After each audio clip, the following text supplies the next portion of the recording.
Boom, boom, boom, boom, boom, boom, boom, boom.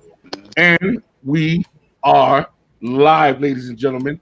This is the Sports is My Love Language podcast, and I am your host. Yeah, I'm your man, dropping dimes, aka the hopeful romantic, aka the feminist with chauvinist tendencies. And I'm excited, man. We got a big show here tonight. I got always here with my boys. Tonight, the cast of clowns is we got my man Javito el Colombiano. Bam, man. We got my man AK in the building, ready to go, ready to shoot them up. All right, so we got a couple of interesting topics. Obviously, it's a great time of year for sports. So let's start off. We're gonna start off hot, man. There's a big game tonight. Big game tonight. A lot of subplots, but week one of the NFL season gave us a lot to talk about. It gave us tons to talk about, and I promise you, one of the things that I noticed right off the bat was bad coaching. I noticed a lot of bad coaching in week one. I noticed some key injuries in week one. Um, I noticed some teams that, look, they look pretty good compared to what I thought they were going to look like in the beginning of the season. And then I saw some teams that, wow, they just did not live up to the hype. What were some of the storylines that led your way of this weekend, Javito, with the week one in the bag? So, got to start it off with my Giants, baby. Saquon Barkley balled out, bro. That's a big. Here's the thing, right? It's the Dabo era, right? And he first game came out with the balls, the balls of steel on the going for two with basically over a minute left. He said it's either we're gonna lose or we're gonna win on this. He did it. He gave confidence to the team. Now, again, as a Giant fan that has been going through a decade of losing, I didn't mind the call because at this point it's like, what else do we have to lose as a fan, right? So to me, it was like, yeah, gamble it, bro. It's game one. You make it, you look like a stud. You lose, well, it's still the Giants fan, but this is just your first game, so you could still turn around the whole culture. So I think that was a big storyline. As far as the team goes, what about Saquon? Saquon, offensive player of the week. Offensive player of the week. They gave it to him. 190 yards, man. You can't knock that out. A touchdown and 2-point conversion, and he looked like the rookie version of himself again. He hit the hole, and he was looking to basically scatter to the end zone. So it looked like somebody. So I watched him on the Pivot podcast, right? Mm-hmm. And I saw him talk to Fred Taylor. And as you know, Fred Taylor is one of those players that, he's like a borderline Hall of Fame running back, except he had a lot of injuries. Correct. You know what I mean? So his thing was injury that kept him. But there was no doubt that the guy was a dog. And he during that podcast, he pulled Saquon to the side and basically was talking to him, telling him, "Hey, man, I've been there, and what you need to do is basically talk to like a sports psychologist." And really get your mind right, because it's your mind blocking you. And let me tell you something. I don't know if you listened or not. I'm not trying to go there. But holy shit, Saquon Barkley came out. He came out firing on all cylinders. If that's the Saquon you're going to get all year, I'm going to tell you right now, all you need is a little bit of Daniel Jones, man. All you need is a little bit of Danny Jones, a little Danny Dimes. So let me talk about Danny Dimes, though. Mm-hmm. 2 turnovers. A horrible interception. Like, to me, I was just there like, what are you looking at? Like, again, man, I'm not here to say that I could step into his shoes and do it better. No, I'm not saying that. All right. What I'm saying is just evaluating the game. I'm seeing that his progressions are not the best. All right. That the reads are basically a half a second too slow. The reaction is a little bit too slow. But at the same time, he made big plays with his legs on that last drive. So it's one of those things that you give and take with him, because it's like he's going to make dumb decisions. That's it. It's obvious. But there's times that he's going to overcome with his legs, and that's what he did on that final drive. And you got to get up to that defense for the Giants defense, because you know what? That first half, they could have been down. They could have been down 20 something to nothing at that point. but they kept us in the game. And it was just a big, big morale boost, not only for the team, obviously, but just for the fan base. It's the first win. It's the first. What there was about? I saw a hit. I saw a hit during that game, and I couldn't tell you who it was. The first time I've ever seen Derrick Henry go backwards. Oh yeah, that was what's his name? Man, Crowder. Wow, what a hit! Yeah, what a hit! That's all right. And again, there was. But now let me just keep on going. On the storyline, Jameis Winston coming back. Ooh. All right, and taking that L. I mean, taking the W. Again, it's the Falcons. We know that they're the ones that always will blow leads, but still, you know what I'm saying? The fourth quarter was insane. Yeah, man. You know what I'm saying? They shouldn't have won that game. Justin Herbert looked good, but again, I didn't think that the Raiders looked so bad. I just think that the Raiders didn't make enough plays offensively, and Derek Carr threw 3 interceptions. So that was more on him. Good. Russell Wilson losing his first game going into Seattle. Let's pause there. What do you call this? This is what we're talking about. But since we got the birthday boy in the house, I want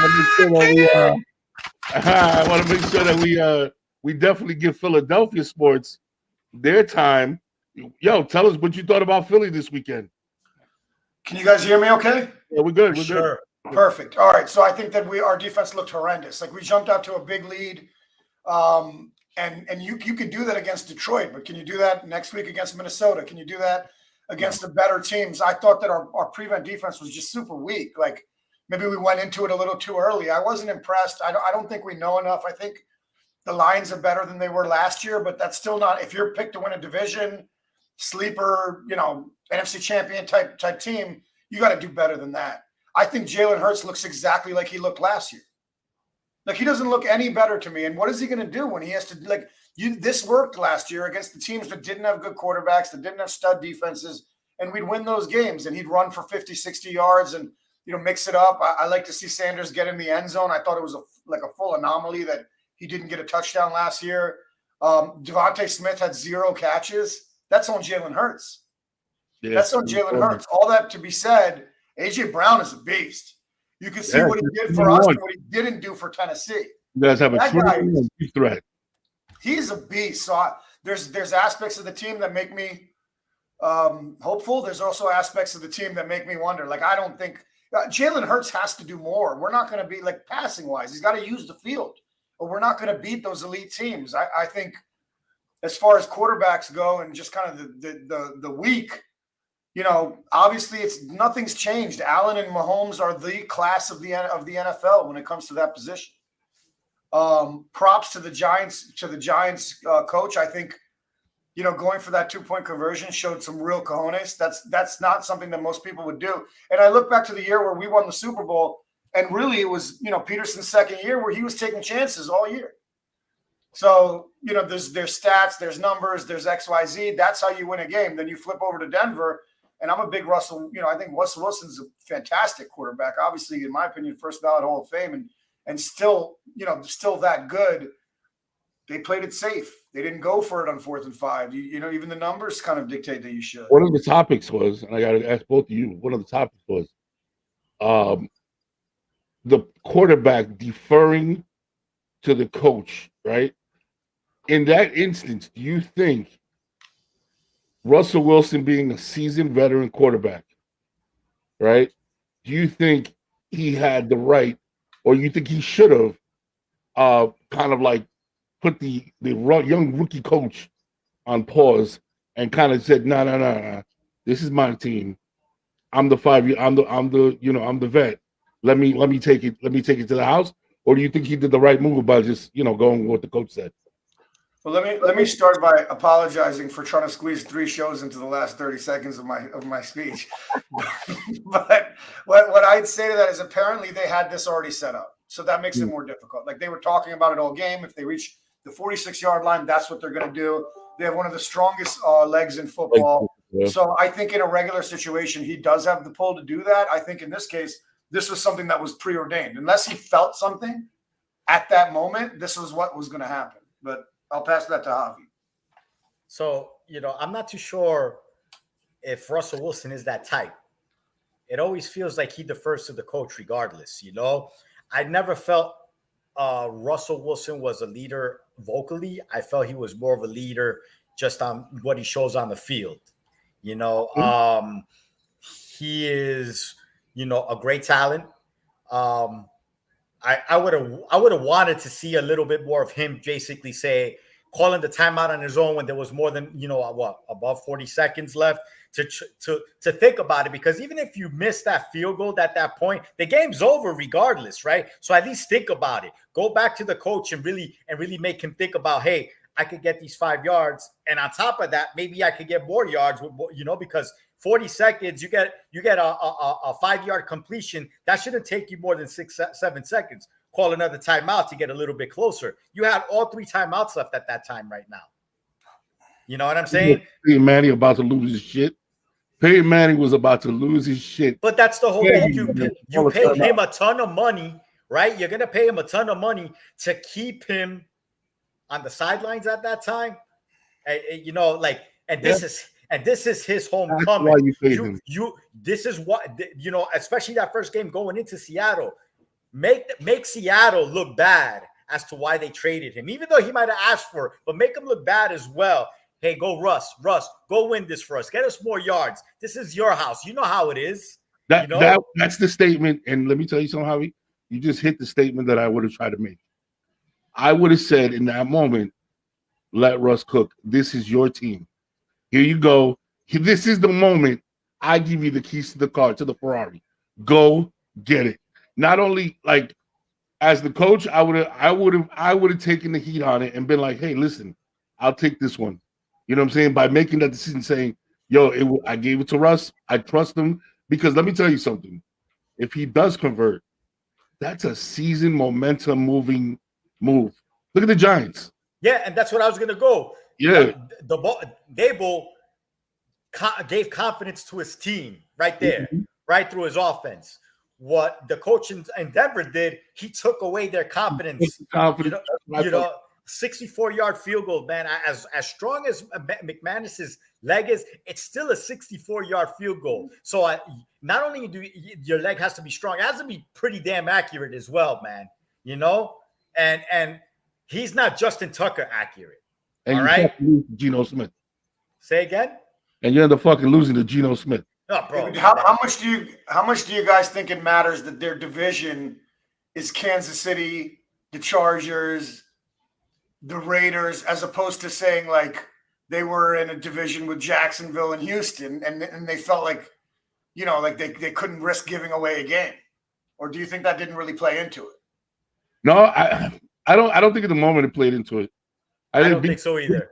I think prior to the game when they were game planning and they were like, we end up in this position, maybe.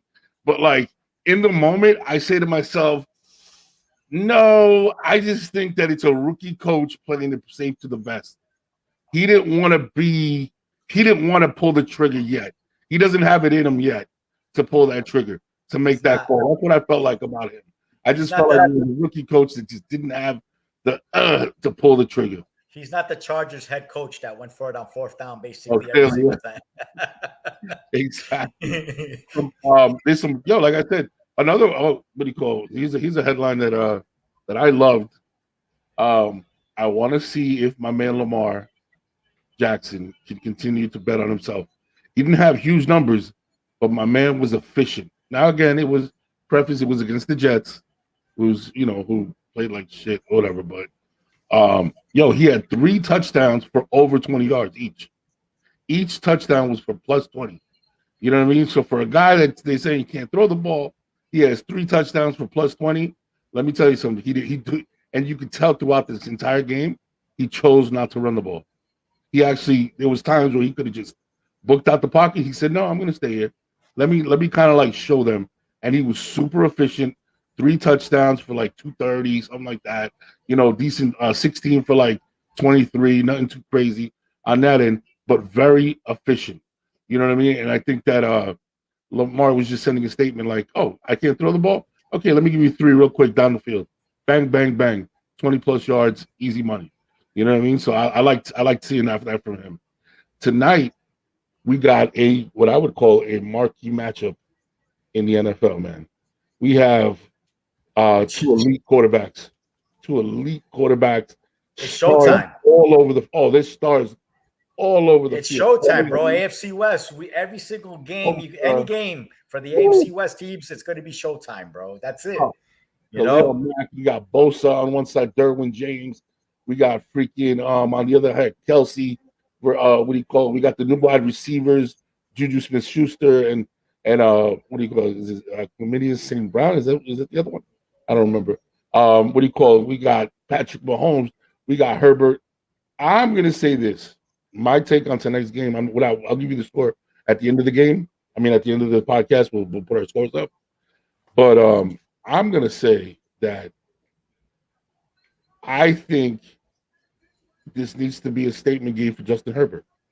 Let's see if this is his coming out party. I would like for this to be his coming out party. He needs to put up numbers and a win. You know what I'm saying? And put it up in style because I want to see if this guy lives up to that. He's a losing quarterback.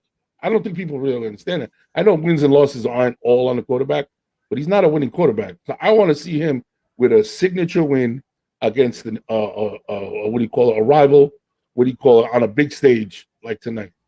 And I want to see what he does head to head against Patty Mahomes. You know, mind you, they're 2-1 against the Chiefs, so they beaten the Chiefs before.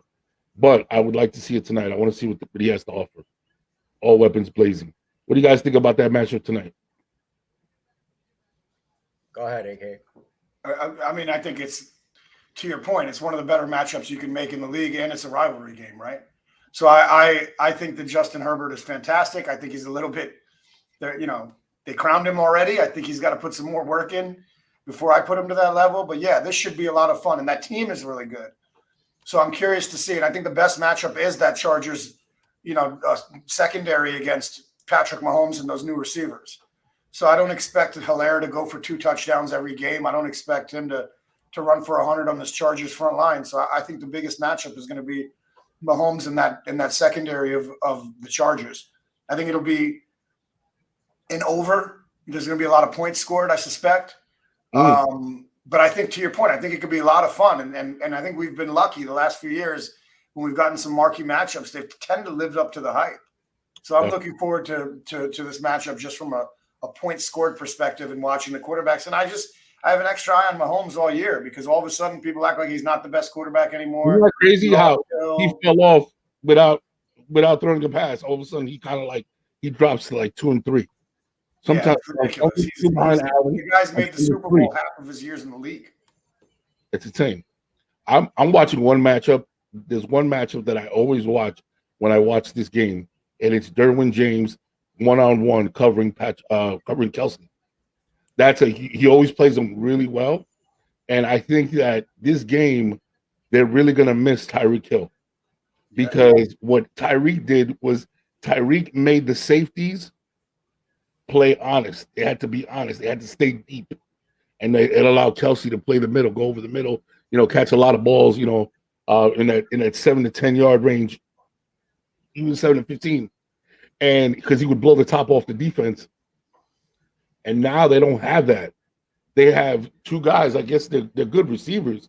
Don't get me wrong, but they don't have that guy that could blow the top off the defense with speed. You know what I mean? Take it deep and open up that center of the field. So I'm very interested to see what Andy Reid has planned for them with that. You know what I mean? Let's see what kind of offense the offensive guru has with that. Now moving on, we got a new tennis prospect? Is it a new guy, Javi? Tell me about this kid, man. This little phenom, this young 19-year-old that took the tennis world by storm this weekend. Brother, his name is Carlos Alcaraz. He's 19 years old. He's from Spain, and I watched him against the American TFO. And let me tell you, man, look, man, I'm not going to say I'm a huge tennis fan, but, there was nothing else to watch that night.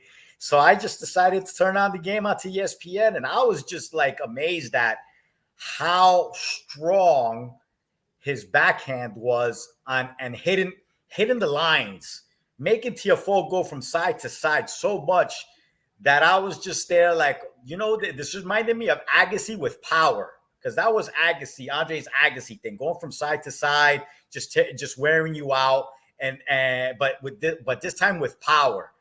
And some of these shots that he was making, the loft ones, I was like, he lofted against TFO on that last set, probably like 3 times, and they all hit that back line, and TFO was just like looking in the air, like what do I have to do for this guy to make that mistake?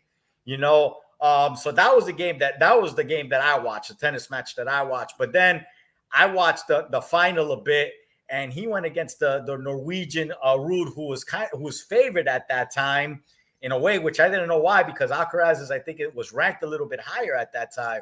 But he took him out, and he took him out pretty easily, man. He took him out in 4 sets. And, is he the next Rafael Nadal out of Spain now is the question.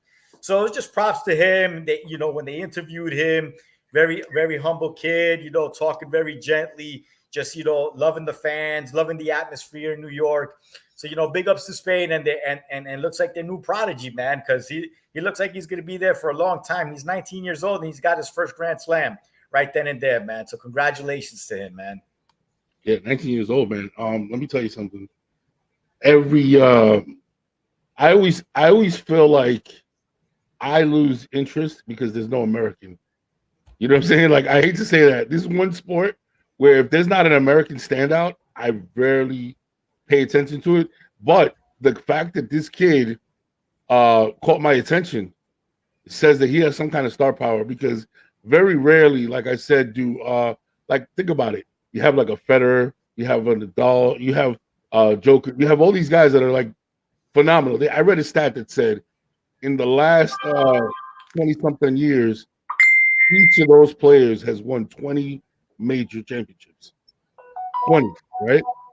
Which is crazy, because on the women's side of it, the dominance that Serena's has, she won 24, and she by far destroys the competition. So to have 3 guys on the other side is big. But I always say to myself, I'm like, the crazy part about it is, it's like with boxing. If it's not an American player, I kind of just, I don't know, man, for some reason. So hopefully this kid has the star power to be able to transition and get over to the other side, to the mainstream media. Well, Nadal is mainstream, Djokovic is mainstream, Federer is, and none of them are Americans, and we all know the names, Right. And back to your point, the reason why I actually watched the game is because I saw the American flag next to TFO's name, right? So, all right, let me go watch this. Yeah. And it was a great game. They went all 5 sets, man, and TFO fought back in that 4th set, because it was they had to go to the tiebreaker, 6-6. You know what I'm saying? And he held it. So it was just fun to watch. Something that I don't watch particularly a lot is tennis. But at that moment, I was like, oh, and then that kid, the kid from Spain, I got to give him props, bro. 19 years old, man. I caught the end of the match, and I saw the speech of the kid Tiafoe, right? Yeah. And he was just very humble and very appreciative and apologizing to the crowd for not being. And he'll be back to win it. Yeah, I remember. Real humble. I like that. I like that about him. I think you guys got it backwards. Aside from the Williams sisters, I like my tennis players like I like my supermodels, foreign. Exactly. You see, that's the crazy part. Tennis, on the women's side, players, cars, and supermodels. I prefer foreign. On the women's side, that's exactly how it is. Meanwhile, on the men's side, it's like, that's so funny. It's true though. It's true. What do you call it? My question is this. Okay, no, you know what? Let's move on, man. There's a lot going on in baseball, man. There's a lot going on in baseball. There's 2 things right now, and I'm going to pose a question because we brought it up with Albert Pujols about to hit his 700, and we have a Judge where he's hovering around 57 home runs. I have a question for you guys. Are they chasing Hank Aaron, or is he chasing the alt? You know what I'm saying? Who are they chasing? Is Judge chasing 62, or is he chasing Barry Bonds? And in your opinion, who should he be chasing for that season-long record? Yeah, I'll start on this one. I'll say, first of all, he's chasing Barry Bonds' record because that's the record. And even though we know that Barry Bonds, had some performance-enhancing drugs, he never got caught with it. There's no asterisk. I mean, that's what the record is. I mean, no one, like, it's not a Hall of Fame thing where he's not getting in. It's a record in the books. So unfortunately for him, Bonds had the help. He may not have the help. He may. I don't know. I'm not going to assume that on anyone, but he's chasing Barry Bonds' record. Now, for the overall, that's maybe a little more tricky, but they're still chasing Barry Bonds. But that's a little bit different because I feel like it's a little bit different because it's over the whole career, and Hank Aaron is that guy. But maybe he's chasing Bonds there too because again, Bonds did not get caught. I also think like when you're looking at a career compared to a season, it's a little bit different when you're talking about PEDs, XYZ. So I think that what Judge is doing is remarkable. I'm curious to see how the summer goes with the contract negotiations. Where's he going to go? Where's he going to end up? It seems like there's no way the Yankees could let him go. But no, I'm absolutely looking forward to it. I'm no Yankees fan, but he's fun to watch. It's fun to track. I mean, this is kind of what we did with Sosa and McGuire that year. Obviously that was different with the PEDs, but at the time it wasn't about that.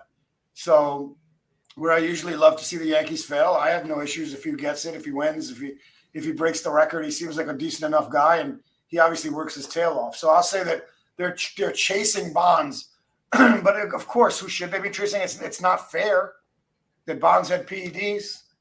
So take that for what you will. Avito, what are your thoughts, man? Albert Pujols about this 700. My man over here with 57 home runs. Do you think it's fair that they have to chase Barry Bonds? Do you think that's the record they should be aiming at, or do you think the 62 is more important than that big number that Barry Bonds has? So let me start off with Albert Pujols. I don't think Albert Pujols is actually going to get to Barry Bonds. No. Or Hank Aaron.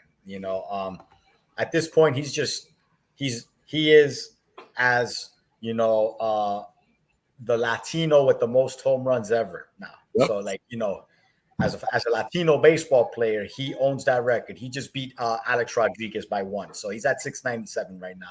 I think he wants to get to 700, and I think he'll be fine with that, right? I think he's looking for that 700 mark to be there with the Barry Bonds and Hank Aaron as one of only 3 that's ever hit 7 home runs in their careers. So as much as he would have to play probably another 2 seasons. You put more weight on the fact. Babe Ruth also. Let's assume. Oh, Babe Ruth, my bad, man. I forget about that guy from time to time. This guy. Let me ask you guys a question. Let's be honest. You weigh, like for instance, for me, part of me, right now, I'm a guy. I don't hold Barry Bonds. I'm not a villain with Barry Bonds. I'm not mad at him because I'm like, he was part of a steroid era. And in my opinion, everybody in that era did it. So it was even playing field because everybody did it. And there's 117 names on that Balco list that were not made public, right? So it's a majority of the league was on some kind of PED. So because he played in that era and he did what he did in that era, to me, it's an even playing field. Now, what I would say is this. I believe what Albert Pujols is doing, I don't think it's getting the amount of love that it should be getting. Players like him and Ken Griffey, who, if they did it the right way, to get to 700, let's think about that. That's 4 players, right? That's 4 players Griffey has 700, right? Am I wrong on that? No. Okay. So that's 3 players in 100-something years that made it to 700 home runs. That's 3 players, man. And I'm not including Alex because he's wrapped up in the the steroid, the whole thing with steroids and Barry Bonds. So we're not giving him the fact that he did it clean. Like, we should be holding this guy on a pedestal. You know what I'm saying? Now, how long within his career was he clean? We don't know because he played during the steroid era. The early part of his career. But I'm not going to do that to him. Let's assume that he hit these 700 clean. Yo, I don't think it's getting the props that he should be getting. Bro, that's 1 in 150 years, 2 in 150 years. That's crazy. That's crazy. I think we should be understanding that we are witnessing greatness. And I just don't think Major League Baseball, maybe because he's at the tail end of his career, I don't think that they're giving him that hurrah that he should be getting at 700 home runs. I just don't. Because if I was baseball and I'm suffering from this black eye of, coming off of the steroid era and just the sport, having these unwritten rules that make it slow and old and it's losing fans. Yo, let me tell you something. There's two players, right, that I would absolutely get behind. Ohani, right? Ohani, or from the whatever him, the dual pitcher baseball. Otani. And this guy right here, Pujols. I'd be riding Pujols like they rode him, like they rode McGuire and Sosa, like doing the last hurrah and every at bat coming back to him. And that's what I would be doing for him, especially and highlighting the fact that he did it clean. You know what I'm saying? And I just don't feel like I feel like baseball's missing that boat. On the other side of it, my man Aaron Judge. Real quick, if I can, Mike. Not only that, but just to add on to that, he's doing it in a pennant race. His team's not like at the bottom and they don't care, and he's just smashing homers and swinging every time for a homer. He's hitting for average and doing it in a pennant race like that. I agree with you I couldn't agree with you more. Major League, they should do a Khaled video. Major League Baseball didn't believe in him, but God did. They didn't believe in me. They didn't believe in me. Yo, I'm telling you, they're missing the boat on him. They're missing the boat on him. I hit it on the head. Good shit. You know what I'm saying? And the other side of it is Aaron Judge. I feel like this is the quietest. I hate to say it this way because it's really not. I'm being extra with it, but this is the quietest 57 home runs I've ever seen in my life. He's man, when I tell you, like, he hits them every other game, he's a beast. But when I say clutch Yankee, he doesn't pop up into my head. You know what I'm saying? Like, these aren't clutch home runs he's hitting where, like, of course they count. They're home runs. I don't want to discredit that part of it. But they're just these it's like empty calories sometimes with him. You know what I mean? Now, the thing about him is I believe he should be chasing 62. Again, it's just not fair to be chasing that 70-something mark. It's not. It's just not fair. I think that he should. I think that, again, if baseball was smart, they have a New York Yankee, a giant. Not only is he a New York Yankee, but he's a giant. You know what I'm saying? Like 99, he's a giant. Freaking New York. Baseball to me, man, I hate to say it, they just missed the mark, bro. They just missed the mark. They don't do what basketball does, where they grab their superstars and they turn them into like these icons. And I don't feel like they don't do what they don't have the branding that the NFL does. It's this weird limbo that they carry their stars in. Like I said, man, Aaron Judge, if he wasn't 6'9", right, or 6 whatever, he could walk into any room in the United States and nobody really know who he was. He could walk right next to me in the DMV and I'd be like, oh, who's this guy? Okay, cool, whatever. Keep it moving. They just don't do enough, man. I'm telling you, every at bat would be just like the McGuire Sosa flashback. Oh, Aaron Judge is up. Okay, Aaron Judge is up. Now, as far as him getting a contract, bro, I'll tell you what I think is hurting him. Believe it or not, his size and weight are not conducive for a healthy back end. You know what I'm saying? Most guys in that size and age range, that size and weight range at a certain age, their body deteriorates fast. And I think that's one of the things that the Yankees are looking at. They're like, how long do we sign him for? Because they already know that in that back half of that contract, in that 3 to 4 or 5 years, he's gonna be a shell of himself. Because that physical construction, think about basketball players, NBA players, man. You ever seen the way they walk in their 40s or their late 30s? These guys, you ever see Kenny on the basketball TNT? The way his knees knock and shit, the way Chuck walks, and the way, what do you call it? That's how these guys at that size, that's how they start to walk and they run and their back problems start. So I think that's one of the hesitations when it comes. And he's already had injuries in the past. You better call Frank Thomas and get on that Nutrigenics, yeah. Nutrigenics. Yeah, him and Doug Flutie. Him and Doug Flutie. Him and Big Doug. Hit up Frank Thomas then. That's fucking hilarious. Yeah, man. So that's that's where we are with that. I think that How much of that is a function of baseball not being so popular anymore?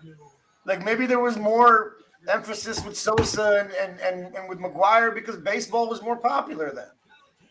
Yeah, yeah, that was over 20 years ago too, but man. but remember it was dying. They saved it. Remember, it was in the same boat that it was in prior to. It was about the same situation. It was a dying league, and then we got Sosa and we got McGuire. You know what I'm saying? It wasn't like he was popping, and then we got Sosa and McGuire. It was, and here's the thing, man. It's not like baseball doesn't I have. think the Yankees winning championships had as much to do with bringing it back as Sosa and McGuire. Like you had Yeah, and then the Redskins winning. New I'm York, sorry, New the York, Red Sox winning championships. I think if the Mets could pull one off this year, I think it would help baseball. But I also think, I'm okay, let not me ask saying you, that. do you believe? I just don't believe the marketing in baseball. I think the marketing in baseball is like, for instance, Vladimir Guerrero Jr., right? Just made it to 100 home runs faster than any player in history. 100 home runs faster than Ken Griffey Jr. He made it to 100 home runs. I couldn't tell you who that guy was. If he was if he cut in line at me at the supermarket, I couldn't tell you who that guy was. I couldn't tell you who he was. You know what I mean? The one guy, Tatis, that you could because of his little style or whatever, got caught with PEDs. You know what I'm saying? But there's a lot of young juniors in the league that they should be not just highlighting, but like really putting at the forefront of the league and pushing it. The NBA does great at that, bro. They grab players like Zion. They got players like all these young guys, John Morant. They put them in the boom. They put them on the highlight on a Christmas Eve game, on a Christmas night game. They put them all in the forefront. Baseball is lacking. They don't. But a Ferrari markets itself better than a Nissan, right? Like the product is different. The excitement for the product is different. Yeah, but at one point, The demographics are different. the demographics are different. But at some point, right? Here's where I bite back on that point. The World Series of baseball has never been more popular. Have you seen those games? The World Series, or the World Baseball League. You're talking about countries. You're talking about the World Baseball Classic. Yeah, when the Republic plays Venezuela and Mexico and whatever. You got Latinos, baby. That's what I'm saying. That's where I'm going with it. It's All like right. they're marketing, right? They need to like embrace. It's you know like what they need? They need Latino marketing inside MLB now. They got to find a way to tap into the Latino market everywhere, because that's what you're getting right now. You're getting a lot more Latino. Just the other day, the Tampa Bay Rays fielded a whole Latino lineup for the first time ever. Oh wow! I didn't know that. All right. So like the Latino influence is huge, but again, you're not going to give the Detroit Tigers the games out in Santo Domingo and Puerto Rico, and Venezuela. They're only going to show the games that their Puerto Rican players are out there. Mm-hmm. And this is where Major League Baseball has to. Instead of that, they need to start basically rewiring them within the United States. That these guys, not only are they probably American born with Dominican blood, or you know what I'm saying, that they're Americans and they should be proud of these Americans at this time, but that doesn't happen often. I feel like you're hitting a great point. Yeah, you're right. If Mike Trout would have been healthy, they would be throwing Mike Trout in my face every single day. Yeah. If Bryce Harper was healthier, they'd be throwing him in my face every single day. But they actually knocked Mike Trout because that's not even like he doesn't do that. Like they don't do that. He just hit like eight games in a row. He hit a home run. You don't even really hear about that. I had to read that on the back page, the fourth page of an article. Like what? They're in California, bro. Well, I just think the popularity of baseball, and so you guys may be right. Maybe the secret is to target the Hispanic community more in their advertising, whatever it may be. I just think baseball in general just doesn't have the pop that it used to for people to get excited about these things. Why isn't Ohtani doing McDonald's commercials and Pepsi commercials? Yes, exactly. Exactly, but that's the whole thing. I think ESPN is onto something by hiring Alex Rodriguez, by hiring what's his name? I forget his name. the guy that he's always commentating, the Cuban guy, man, I forget, bro. But anyways, they got Latinos on there because I could see that they understand. ESPN is understanding the influx of Latinos in Major League Baseball, so they want a Latino to kind of give you that, in-game play to make them understand, and and I like it. But when I go to the Yankees station, yes, it's the same old good old. It's Michael Kay with Paul O'Neill. Why not bring what's his name? The old catcher, Jorge. Yeah. Why not bring more of what's happening and what you're seeing on the field nowadays? It's funny because I said that the other day, man. When me and Pablo went over, me and El Schefter went over to the Mets Marlins game, and let me tell you something. That Marlins Stadium, I had no idea. Maybe it's because the Mets were there, but I had no idea that shit was an experience, bro. Now, mind you, I've gone to Yankee Stadium. I don't care how many hundreds of times. Other than in a playoff atmosphere, that's different. But during regular season, there's no comparison. That Marlins Stadium was jumping. I'm talking about music and whatever. I was like, this is an experience. And I think the in-park experience has as much to do with it. You know what I mean? Like, here's my last point on this, on baseball. Because in my last point on baseball is 9 to 5 job. Yeah. And how expensive it is to play baseball. Do you remember how you got to buy a glove, bats? It's not a cheap game to be a part of. That's where I think football is an anomaly because on the streets all you need is a ball. Yeah, but come on, in the poorest villages in DR, you got them playing baseball from a young age. That's hard in Puerto Rico, like that's what I'm saying. That's hard to say that it's about the money. And that's what I'm saying. Like that's why it's so popular over there.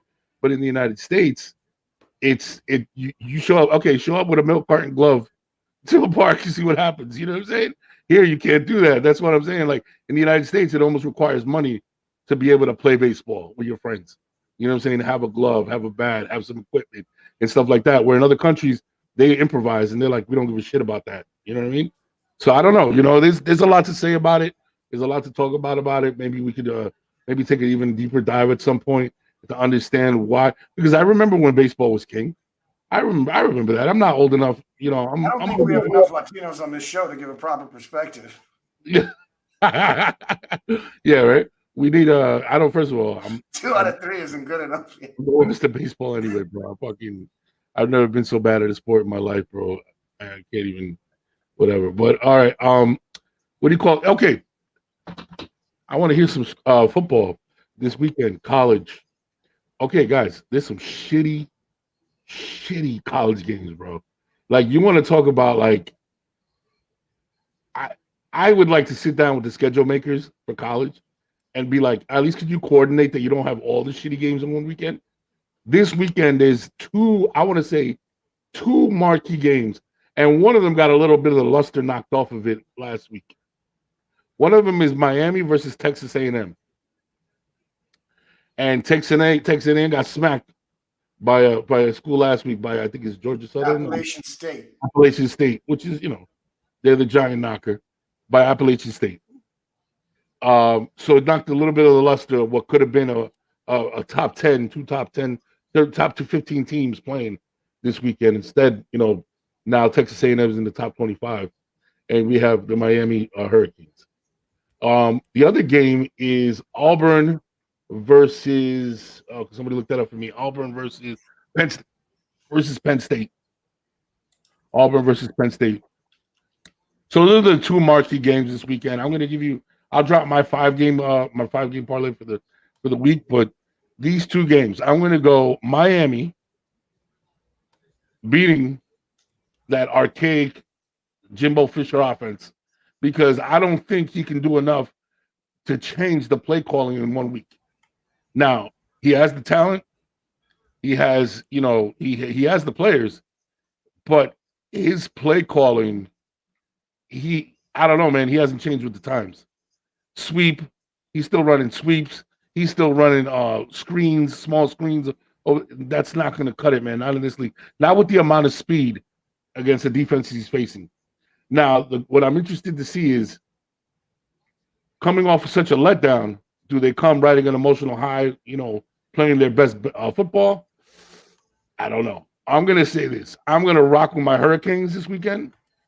I'm gonna say Hurricanes 24. I'm gonna go Texas A&M 17. All right, that's not a lock. That's more of an emotional pick because I'm all about the U. On the other hand, we got Auburn versus Penn State. This is a huge test for Penn State.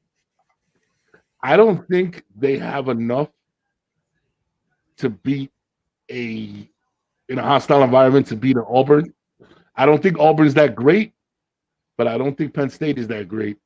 I'm not going to go too in depth on individual players and all that stuff in this game, but I'm going to say Auburn 27. I'm going to say Penn State 25. 25, 27. I don't know how to get to 25, but 25. It's only going to be like a very close game, but I think Auburn wins it and pulls it out.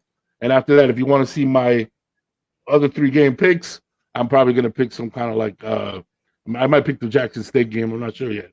We're going to go on to our Sports is My Love Language podcast page, and you can check us out. Also, drop down what your opinion is on each of my picks, and we can go from there.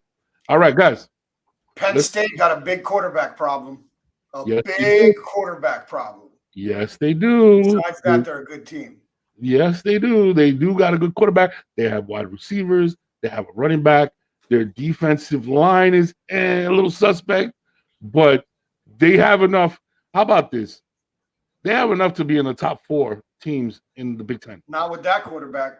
But not with their quarterback. Their quarterback is okay. I'm going to throw another game out there. I think Rutgers washes Temple. Rutgers washes Temple 35-17. 35-17. Rutgers washes Temple. Runs all over them. They're going to run all over them. All right. What do you guys think about tonight's game? What do you got? What do you think? I go with KC. You got KC? Certainly. What's your score? I think KC is going to put up 4 TDs, and if I go. This is a little ambitious, but I'm going 31 to 27. 31-27. And what was the over under on the game? Does anybody know what the over? What's the over under on tonight's game? Let me see if I can get that information. Good. What do you go? So you're saying 30? What was your score? 31-27. 31-27, and you got Patrick Mahomes out doing Herbert. What about you, Javito? What do you got? I got the Chiefs winning 29-25, bro. You got so I might be the only one. KC's by 4 with the 54 over. With a 54 over, so you had it at 32-27. 31-27. That would be over, yeah. 31-27. So you had it just at the over. Okay, right at the, and you had 25, so you have it under. I'm gonna go. No, he has it as a wash. 29-25 is a wash. Oh, 29-25, yeah, right even. Okay. I'm gonna go check this out. So, in my opinion, if there's one team in the NFL that was physically designed and put together with beating the Kansas City Chiefs in mind, it was 100% the San Diego Chargers. I think Bosa and Khalil Mack put the pressure on him today. I'm going 3 sacks. I'm going over. I think the over on the under is 2. I'm going with 3 sacks for them each. I mean, 3 combined, right? I'm going 3 sacks for their edge rushers combined. I like the matchup of Derwin James on Kelsey. He always plays them really rough. There's not a game where you'll see Kelsey with big numbers against the Chargers. I don't believe that they have the player that'll be able to go over the top and blow the roof, like I said, off the corners for what do you call it, for the Chargers and lay them off. And I think with the amount of time that the Bosa and what do you call it are going to give Mahomes, they're not going to give him any time at all. I think they're going to get to the quarterback, and I don't think these receivers are fast enough to get open fast enough for a Mahomes to make a magic play.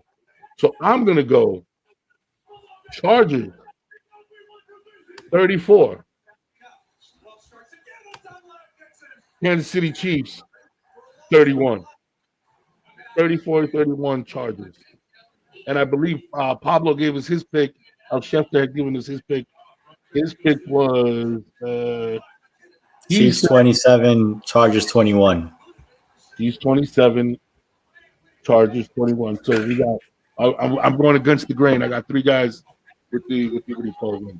All right. Anything else in sports coming up that you guys want to talk about? They made the fight today, didn't they? Crawford and Spence. November 19th. November 19th. Huge, huge fight for boxing. Huge fight for boxing. That is the fight to make. How about this? Andy Ruiz is fighting my man, what's his name? Wilder. He's fighting Wilder. Did they make that fight? Yeah, they're signing the paperwork for that fight. And what you guys think about my man Nate Diaz this weekend, Javi? What up? What do you think about Nate Diaz this weekend? Oh man, I loved it, bro. You know, I thought it was a really good fight with him and Tony Ferguson, bro. I thought they put on a good show, man. And you know, so I was excited. You know, I don't know what Nate Diaz is going to do after. I know he started talking after the fight, like, you know, he's going to show everybody how to make money, basically, and own another sport.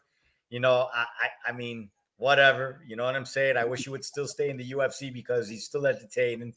You know, props to Tony Ferguson for not getting knocked out in the first round like he has been the last like 4 or 5 fights. So, you know, it was excited to watch. Yeah, Sean, you know, Chemaev and his way in debacle, you know, not cool at all. Hey, let me ask you, what do you think of, okay, so in the opening round of the Khamzat fight, my man comes to give him a high, like a touch gloves. And instead of touching gloves, my man ducks underneath it and takes him down. You think that shit was Bush League, or do you think my man should have been ready for that move? You know, it's Bush League, but at the same time, you always got to be ready, bro. You know, so it's like it's one of those things that, you know, I was like, what a dick. You know what I'm saying? But but as a fighter, you always have to protect yourself. So, you know, at this point, you know, I just don't know why he let down his guard, but it happened, man. It's corny. It is. Yeah, I didn't like the move either, man. It just doesn't play into, like, I get it, and there's nothing. It's one of those moves that's it's not dirty, but it just doesn't feel right. It's like, what are you doing? You're supposed to be a professional athlete. Tap gloves. Come on, do it the right way. But hey, you know, he's a different breed, that guy. My thing is this, right? I don't like the fact that he got to fight.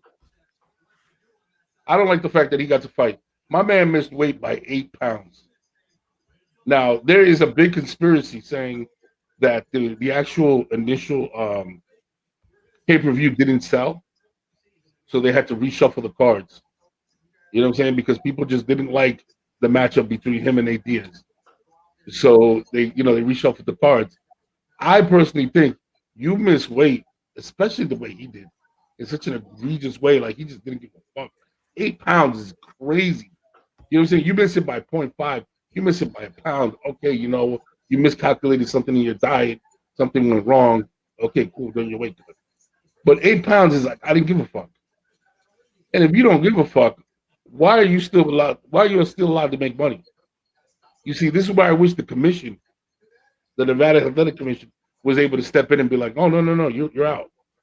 You're out." Like, there has to be something, but there's no. You're too much of a boxing fan to wish that the Nevada Athletic Commission had more say in any of these sports than less say, man. No, you're right. But like, the thing that makes it that is also what makes it beautiful. They make all the fights that you want. Like, you got to take the bad with the good. Yeah. It's true. And he was able to reshuffle the deck. And he didn't give us a great fight, but he definitely gave us a more entertaining lineup. I like the Diaz-Ferguson fight. It would have been better. Another one of those fights that would have been better 5 years ago when they were both kind of like killers. And what weight did they fight at? Because Tony's a 155er, and I think they were fighting at 170, right? Well, he was that night they fought at like 170, so that didn't. There was a lot of it that didn't make sense, but you know, what is the UFC? They do what they want, bro. What did make sense is Ferguson trying to make as much money as he can real quick before he's done, because he's right about there. He's done. Yeah, he's done. He's He's gotten a couple too many punches. He's over it. I'm done with him. He's not whatever. And I would say if Wilder's going to fight Ruiz, bet every single dollar you have on Wilder.